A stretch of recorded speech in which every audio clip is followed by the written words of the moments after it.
പ്രിമോരെ palliative dialysis ആണല്ലേ.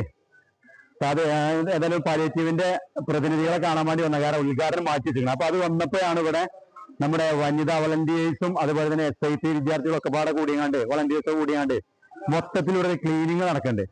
അപ്പൊ അതില് മോൾഭാഗം നമുക്കറിയാം ഇപ്പൊ അവസാന മിനിറ്റ് പണിയൊക്കെ കഴിഞ്ഞ് നിൽക്കുമ്പോഴാണ് നമ്മുടെ ഉദ്ഘാടനം കാര്യമൊക്കെ ആയത്. അപ്പൊ എന്തോ ചെറിയൊരു തടസ്സം എന്തായാലും ആ ഒരു വീഡിയോ നിങ്ങളുമായി പങ്കുവെക്കുന്നുണ്ട്. അപ്പൊ ഇതിന്റെ വിവരങ്ങൾ നമ്മുടെ ഇതിന്റെ വളണ്ടിയേഴ്സ് പറയുന്നുണ്ട്. മൊത്തത്തിൽ അതായത് അടി മുകളിൽ മുതൽ അടിയും തായും ഒക്കെ ആകാണ്ട് നമുക്കറിയാം ഈ വർക്ക് നടക്കുമ്പോൾ ഒരുപാട് പൊടിയും ചളിയും കാര്യങ്ങളൊക്കെ ആയിട്ട് വളരെയധികം പ്രയാസത്തിലായിരുന്നു. എന്തായാലും അതൊക്കെ വൃത്തിയായിട്ട് നല്ല സുഖസുന്ദരമായിട്ട് ക്ലീൻ ആക്കിയങ്ങാണ്ട് ഇവിടെ പാലിയേറ്റീവിന്റെ പ്രതിനിധികളൊക്കെ ഉണ്ട്. അപ്പൊ ഞാൻ എന്തായാലും അവരുടെ കാര്യങ്ങൾ പങ്കുവെക്കാണ്. ഇതുപോലത്തെ പ്രവർത്തനങ്ങൾ നമ്മുടെ കരുവാരം കൊണ്ട് മാതൃകയായ പ്രവർത്തനങ്ങൾ കാഴ്ചവെക്കുമ്പോൾ വനിതാ വളണ്ടിയേഴ്സും ഇതിൽ പങ്കാളികളായി എന്നുള്ളതാണ്. എന്താ അവര് പറയുന്നത്?